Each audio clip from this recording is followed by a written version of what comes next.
சேலம் சென்னை விரைவு ரயிலில் 5.25 கோடி ரூபாய் கொள்ளை போனது தொடர்பாக விசாரிப்பதற்காக சிபிசிஐடி அதிகாரிகள் சேலம் விரைந்துள்ளனர். இது தொடர்பாக எமது சேலம் செய்தியாளர் ரியாஸ் தரும் கூடுதல் தகவல்களை தற்போது கேட்கலாம்.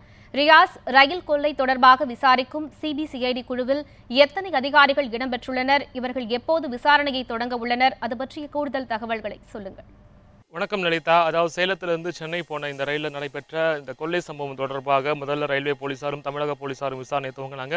இந்த நிலையில் தமிழக அரசு சிபிசிஐடி போலீசாருக்கு உத்தரவிட்டை தொடர்ந்து நேற்று சிபிசிஐடி போலீசார் சென்னையில் விசாரணை துவங்கிய நிலையில் தற்போது எஸ்பி நாகஜோதி தலைமையில் அதிகாரிகள் தற்போது சேலம் இறஞ்சிருக்காங்க. தற்போது சேலம் நெடுஞ்சாலை நகரில் இருக்கிற சிபிசிஐடி அலுவலகத்தை தற்போது ஆர்பிஎஃப் மற்றும் தமிழக போலீசாருடன் ஆலோசனை நடத்தினாங்க.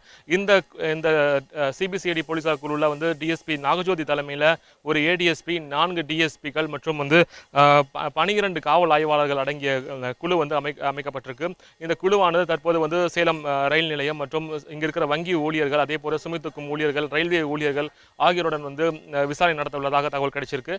அது மட்டும் இல்லாமல் இன்று காலை விரைந்து அவர்கள் தற்போது சிபிசிஐடி அலுவலகத்தில் ஒரு ஆலோசனை நடத்திய பிறகு தற்போது சேலம் மாநகர காவல்துறை ஆணையர் சஞ்சய்குமார் சந்திக்க அந்த ஒரு குழு சென்று எஸ்பி தலைமையிலான குழு சென்றுள்ளதாகவும், மற்றொரு குழு சேலம் ரயில் நிலையத்தில் இருக்கிற 5வது பிளாட்பாரத்தில் அதாவது அந்த ட்ரெயின் பெட்டி நிறுத்தி வைக்கப்பட்ட இடமான 5வது பிளாட்பாரத்தில் சென்று ஆய்வு நடத்த உள்ளதாகவும் தகவல் கிடைச்சிருக்கு. லலிதா. ரியாஸ், ரயிலில் பணத்திற்கு பாதுகாப்பாக ஈடுபட்டிருந்த 9 பேரிடம், அதாவது டிஎஸ்பி உள்ளிட்ட 9 பேரிடம் சிபிசிஐடி போலீசார் விசாரணை நடத்துவதற்கு உள்ளனரா? அது பற்றிய விவரங்கள் ஏதேனும் இருக்கிறதா? நிச்சயமா லலிதா. அதாவது இந்த ரயில் பெட்டியில் பாதுகாப்பாக சென்ற டிஎஸ்பி நாகராஜன் தலைமையில் அந்த 9 பேர் துப்பாக்கி ஏந்திய போலீசார் பாதுகாப்பு பணிக்காக சேர்ந்திருந்தாங்க. இந்த நிலையில் அவர்களிடம் கடந்த 2 நாட்களாகவே சென்னையில் போலீசார் விசாரணை மேற்கொண்டாங்க. இந்த நிலையில் நேற்றும் சிபிசிஐடி போலீசார் அவர்களிடம் சென்னையிலே விசாரணை மேற்கொண்டாங்க. அவர்கள் துப்பாக்கியை ஏந்தியபடி, அதாவது அந்த பணம் பெட்டி வைக்கப்பட்டுள்ள அடுத்த கோச்சில் அவர்கள் பயணம் செஞ்சிருந்தாங்க. குறிப்பாக பார்த்தீங்கன்னா கடந்த திங்கட்கிழமை காலை 10 மணிக்கு அவர்கள் அந்த 9 பேரும், அதாவது துப்பாக்கி ஏந்திய போலீஸ் 9 பேரும் சேலம் ரயில் நிலையத்திற்கு பணம் ஏற்றும் போது பாதுகாப்பு பணியில் ஈடுபட்டாங்க. இந்த நிலையில் அந்த ட்ரெயின் கிளம்பிய போது அந்த ட்ரெயினில் பின்புற பெட்டியில் அவங்க பயணம் செஞ்சுருக்காங்க. அவர்களிடம் துருவி 2 நாட்களாக விசாரணை மேற்கொண்டாங்க. குறிப்பாக பார்த்தீங்கன்னாக்கா அந்த ட்ரெயின் பெட்டி எப்படி உடைக்கப்பட்டது என்பது குறித்து இது வரைக்கும் தெரியாத நிலையில் அவர்கள் அந்த ட்ரெயின் சென்னையில் போய் நின்றவுடன் அவர்கள் எங்கே போனார்கள், என்ன செய்தார்கள் என்பது குறித்தான விசாரணை அவர்களிடம் மேற்கொள்ளப்பட்டது. இந்த நிலையில் அவர்கள் தற்போது சேலம் திரும்பியுள்ளனர். அதாவது இங்கு சேலத்தில் இருக்கிற உயர் அதிகாரிகள் அவர் கையில் வைக்கப்பட்டுள்ள துப்பாக்கிகள், அதாவது 9 துப்பாக்கிகளும் உடனடியாக ஒப்படைக்க உத்தரவிட்டாங்க. இன்று காலை அவர்கள் 9 பேரும் உடனடியாக அவர் கையில் வைத்திருந்த துப்பாக்கிகளை இங்க இருக்கிற ஆயுதப்படை உயர் அதிகாரிகளிடம் துப்பாக்கிகள் ஒப்படைச்சிருக்காங்க.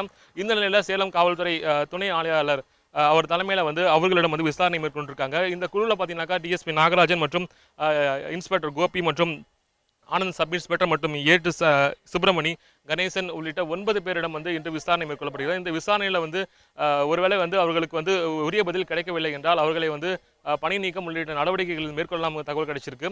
குறிப்பாக அந்த ரயிலில் அவர்கள் பயணம் செய்த போது, குறிப்பாக அந்த ஒருவேளை ட்ரெயின் சேட்டுப்பட்டு காவல் நிலையத்தில் இருக்கும்போது அவர் பக்கத்து கம்பார்ட்மெண்ட்டில் தான் இருந்துள்ளனர் என்று சொல்லப்படுகிறது.